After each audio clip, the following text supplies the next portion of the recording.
Pireezidantiin Eritiriyaa Isaayyaas Afwerqii waraana bishaanii fi olola Itoophiyaan irratti bante jedhan keessa galuun hin barbaachisu jedhan. Galaanaa Balaayii gabaasa guutuu dhiyeessa.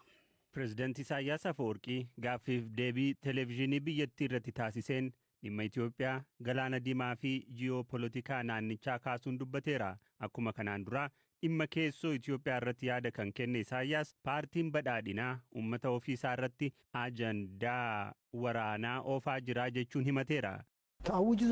Waraana ajaa'ibaatu labsame waan akkana argine hin beeknu.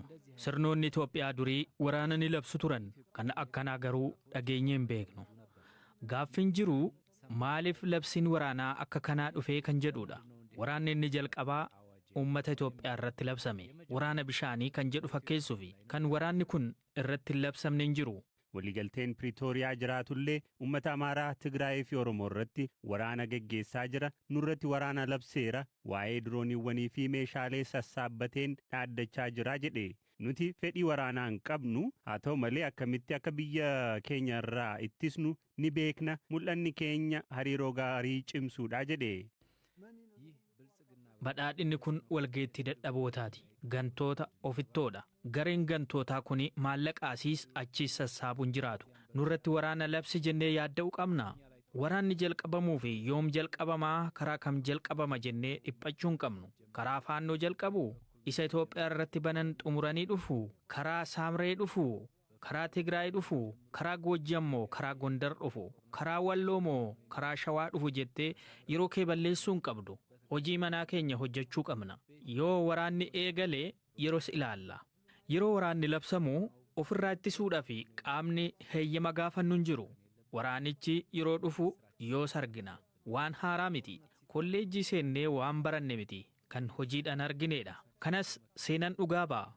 Propagaandaa guyyaa fi halkan oofamu hin dhagahin.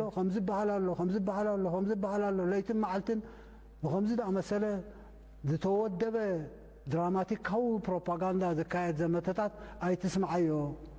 Dirooniiwwan kana eenyutu fida? Meeshaalee kanneen hunda eenyutu alaa bita? Shira kana eenyutu maallaqaan deeggara? Maallaqni kun hundi eessaa dhufa jechuunis gaafata. Dhimmichi ajandaa badhaadhinaa miti. Ajandaa warra kaaniitii jechuun naannicha keessatti walitti bu'iinsa uumuuf muratee kaka'ee jiraachuu akeeke Isaayyaas. Pireezidantii Isaayyaas dubbii isaa kanaan addatti biyya yookaan qaama kam akka himachaa jiru ibsuu baatus kanaan dura United Arab Emirates qeeqee ture. Pireezidantichi gaaffiif deebii adoolessa taasiseen dhimmi Itoophiyaan maqaa ulaa galaanaan adeemsisaa jirtu ajandaa kan ishee mitii jedhee ture. Meeshaaleen waraanaa guyyuun Itoophiyaa galan United Arab Emirates irraa akka ta'e ija namaa jalaa dhokataa mitii jechuunis dubbatee ture. Dubbii rakkoo Sudaan keessaa irratti dubbateen Isaayyaas qaama alaatti quba kan qabe yoo ta'u kaayyoon guddaa qaamolee alaa rakkoo Sudaan fayyadamanii naannichatti goolama uumuudha jechuunis dubbateera. Qaamni alaa pireezidantii Isaayyaas akeeku ammas UAE ta'uu isheeti. Hariiroo Eertiraa fi US ilaalchisee ka dubbate Isaayyaas Eertiraan bara bulchiinsaa Tiraamp marsaa lammaffaa irratti US waliin hariiroo gaarii uummachuuf kaka'umsaa agarsiiftee turtee ka jedhu pireezidantii Isaayyaas adeemsi hariiroo tolfachuu taasisan garuu sababa xiinxaltootaa fi warra gidduu deeman gufachuu hime. Bulchiinsi Doonaald Tiraamp yaaddoo nageenyaa biyyaalessaa jechuun biyyoota dhorkaa viizaa guutuurra kaa'e keessaa tokko Eertiraadha. Iraan dhaadannoo Ameerikaatiif yeroo kamuu caalaa qophiidha jette. Pireezidantii Tiraamp ammoo hiriirtotaan deeggarsi isinii dhufaa jira jedhe. Galaanaa Balaa ammallee dabalee seetti hima. Mormii uummataa Iraan torban sadaffaa qabateen lakkoofsi namoota humnoota nageenyaan ajjeefamanii 650 qaqqabuu gareen mirgoota namoomaaf quuqamu tokko beeksise. Mormii Iraanitti gaggeeffamuun humnoota nageenyaa dabalatee namoonni 2,000 ta'an ajjeefamuu ammoo qondaala biyyattii waabeffachuun Reuters gabaasee jira. Mormii kana to'achuudhaaf mootummaan Iraan guutummaa biyyattii keessatti intarneetni akka adda citu erga taasisee guyyoota 4 ol ta'ee jira. Jimaata darbirraa kaasee haga kibxataa irraatti Iraan keessatti intarneetni kan addaan cite yoo ta'u kun ammoo biyyattiin intarneeta malee sa'aatii 800 ol dabarsuu dhaabbanni addunyaa irratti dhiyeessii intarneetii hordofu NetBlocks beeksisee jira.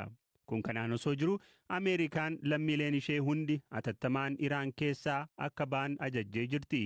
Embasiin Ameerikaa Iraan jiru lammiileen Ameerikaa biyyattii jiran atattamaan Iraan gadhiisanii akka ba'an yoo akeekkachiisu amma Iraaniin gadhiisaa ba'aa jedheera. Lammiileen isaa gargaarsa mootummaa Ameerikaa malee Iraan gadhiisuuf karoorfachuu akka qaban gaafateera. Yoo ba'uu hin dandeenye mana jireenyaa yookaan gamoo nageenya qabu keessa daachuuf of qopheessaa jedhe. Yoo haalli gama daangaan nama baasuu nageenya qabu jiraates gama daangaa Armeeniyaa yookaan Turkiin biyyattii keessaa ba'uu akka yaalanis dhaamee jira. Ministeerri dhimma alaa Iraan Araachii biyyi isaanii tarkaanfii Ameerikaa kamiifuu qophiidha jedhaniiru. Ministerichi sadarkaan qophii Iraan amma qabdu kan yeroo Ameerikaan baatii waxabajjii darbe haleelte caala baay'ee guddaa ta'uu ibseera. Kanaaf Ameerikaan filannoo ishee baasu akka gootu abdii qaban ibseera. Iraan yaada kana kan kennite Ameerikaan akkamitti Iraan akka haleeltu filannoowwan adda addaa irratti mari'achaa jiraachuun ishee erga gabaafamee booda. Qondaaltotni ministeera ittisaa Ameerikaa lama michuu BBC Ameerikaa akka ta'e CBS Newsitti akka himanitti Pireezidant Doonaald Tiraamp meeshaalee dhoksaa fi waraanaa bal'aa Iraan keessatti fayyadamuuf jiran irratti ibsi kennameefira. Maddoonni lamaan haleellaan misaa'elaa fageenya dheeraa filannoo gaarii ta'uu akka danda'u maricha irratti dhiyaateeraa jedhaniiru. Garuu qondaaltotni Peentaagoon hojii haleellaa saayibarii fi duula saayikooloojiis dhiyeessaniiru. Galgala kana immoo pireezidantiin US Doonaald Tiraamp namoota Iraanitti hiriira mormii gaggeessaa jiraniif ergaa dhaameen deeggarsi isinii dhufaa jira jabaadhaa jedheera. Gootota Iraan mormii keessan itti fufaa, dhaabbilee keessan to'achuun of harka galchaa jechuunis barreesse. Dabaluunis warra nama ajjeesanii fi dararaa qaqqabsiisan maqaa isaanii galmeeffadhaa, gatii guddaa kaffaluuf jiru. Ajjeechaaf dararaan hanga dhaabbatutti walga'ii hundumaa qondaalota Iraan waliin adda kuteen jiraa jechuun deeggarsi isinii dhufaa jiraa jedhe. Wallagga lixaatti hidhattoonni waraana bilisummaa Oromoo hojjettoota Itiyoo Teelekoomii fi dhaabbata Chaayinaa ZTE 11 butan. Waahilli koo Zalaalam Dureessaa waan iyyaafate akka ta'antu dhiyeessa.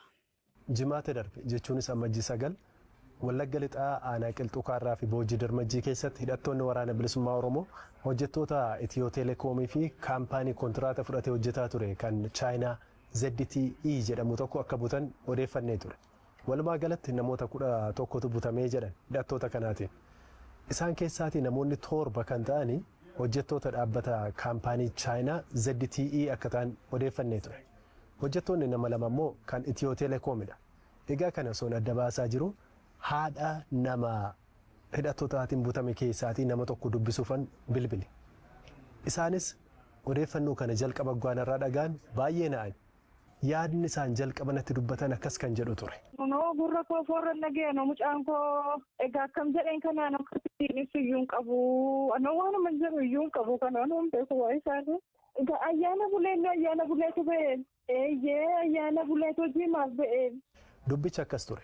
Itiyoo Teelekoom tajaajila neetwoorkii 4G jedhamu yookaan intarneetiifis kan gargaaru godinaalee Wallaggaa arfan keessatti babal'isuuf piroojeektii tokko jalqabee ture.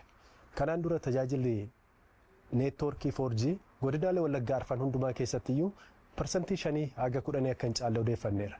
Isa kana gara parsantii 82tti ol guddisanii tajaajila uummataa gaarii taasisuuf akka hojjetaa turan maddii BBC tokko Itiyoo Teelekoom keessaatii nutti himee ture. Osoo hojii kanarra jiranii hojichas jalqabanii gara parsantii 80 irra geessisanii ture. Baajanni kanaaf ba'e immoo gara doolaara miiliyoona 26ti. Baajata guddaa akka ta'e odeeffanneera. Meeshaaleen barbaachisan biyya alaatii bitamanii karaa buufata doonii Jibuutii biyya keessa seenanii magaala Naqamtee keessa buufachuun magaala Naqamtees akka gidduu gala tokkotti fayyadamuun godinaalee Wallaggaa arfan keessatti hojii kana erga jalqabanii bubbuleera. Yoo xiqqaate gara ji'a 2 ta'a. Egaa kana xumuranii amajjii 5 eebbisiisuuf turan. Kanaan dura bulchiinsaa godina Wallaggaa lixaa fi kaan wajjinitii waliin dubbatanii akka hojjetaa turanis odeeffanneera. Kana gidduutti ture egaa jimaata darbe qilxuu kaarraatti namoonni 7 hidhattootaan kan isaan butaman. Gaafa 10 jechuun buleesaa sanbata xiqqaa darbe immoo hojjettoonni biroo 4 ta'an aanaa boojii dirmajii jechuun Wallagga lixaa keessatti akkasuma hidhattootaatiin butaman. Sana booddee maaltu ta'e? Qaamni BBC'n irraa odeeffate akkas jechuun himanii jiru. Hidhattoonni hojjettoota kanneen butan tokko isaaniitti maallaqa miiliyoonota lakkaa'amu gaafatanii jiru. Miiliyoona 3 miiliyoona 10 olis kan itti gaafatame akka jiru odeeffanneera nama tokkotti jechuudha. Amma hojjettoonni 7 qilxuu kaarraatii butaman eessa akka geeffaman homtuu wanti odeeffamee hin jiru. Warri boojii dirmajjii garuu gara kaampaanii ZTE jedhamutti hidhattoonni bilbilanii isaaniin gadhiisuuf maallaqa sana galchuu akka qaban gaafatanii jiru. Haga barfata kanaattis akka bilbilaa turan odeeffanne. Kun kanaan osoo jiru gochaan kun maaliif raawwatee jedhee ABO yookaan waraana bilisummaa Oromoo keessaa qondaala isaanii tokkotti bilbileen ture. Gorsaa ajajaa olaanaa ABO'ti jechuudha.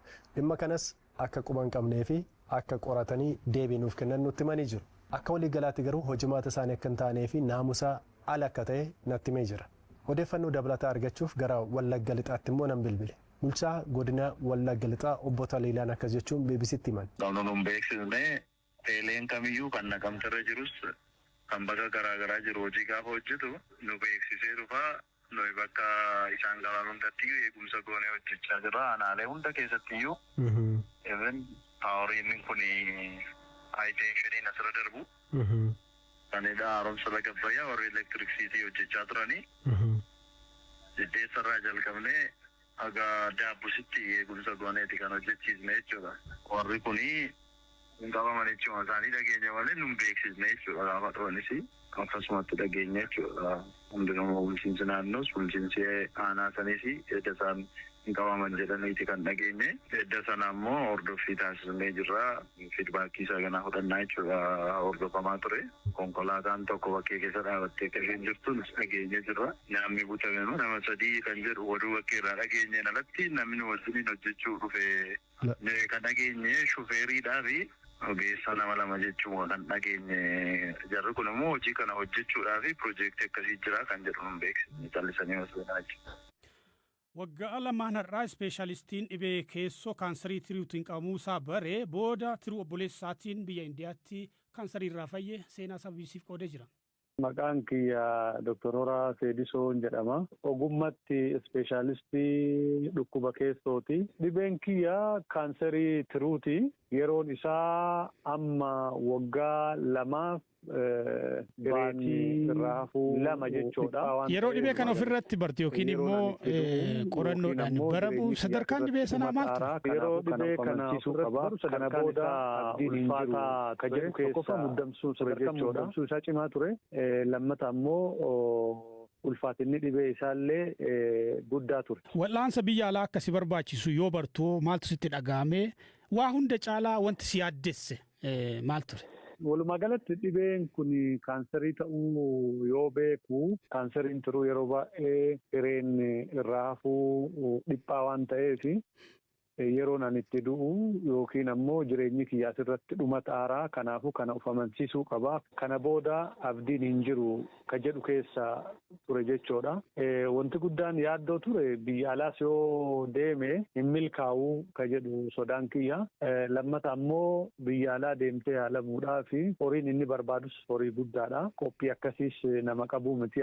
Inni sadeessoo hanga lubbuun kiyya jiru ijoolleedhaa fi maatii kiyya waliin haadha manaa kiyya waliin yeroo hafte dabarsuu qaba ka jedhu ture.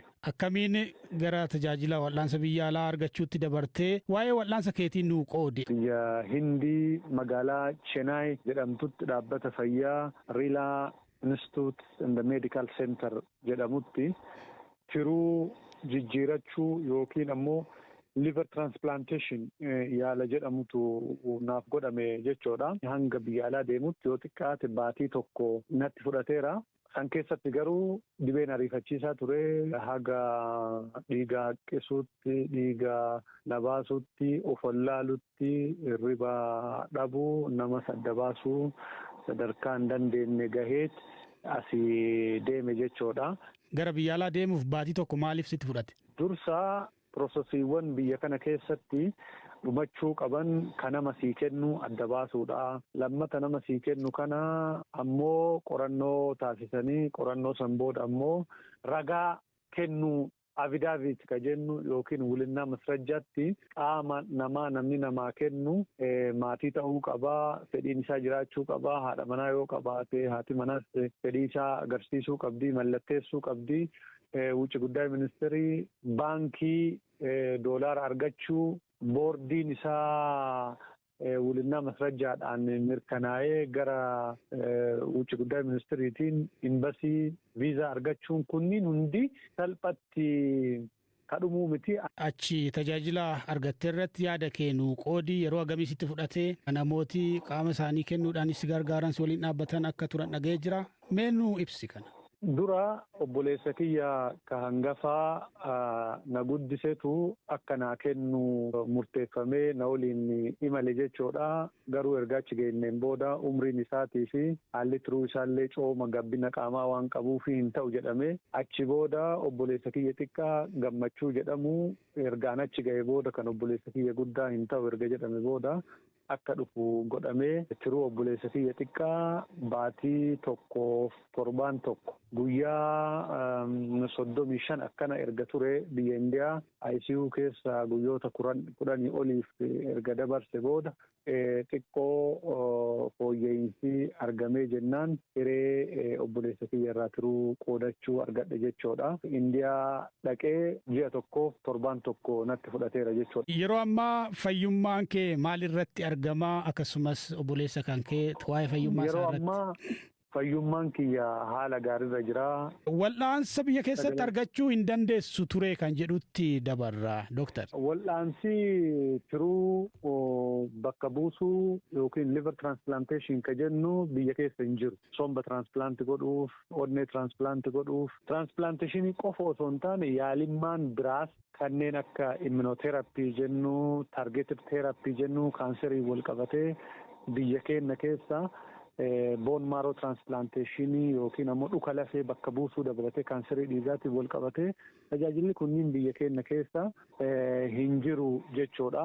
Diagnoosisii gahaa yookiin ammoo mala ittiin beekan mala ammoo ittiin erga hojjetame booda critical sa'aatii ta'e ittiin dabarsan infekshinaan akka waliin arganne qorsa baay'een waan fudhatamuuf biyya keessatti waan milkaa'uu hin danda'amuu miti.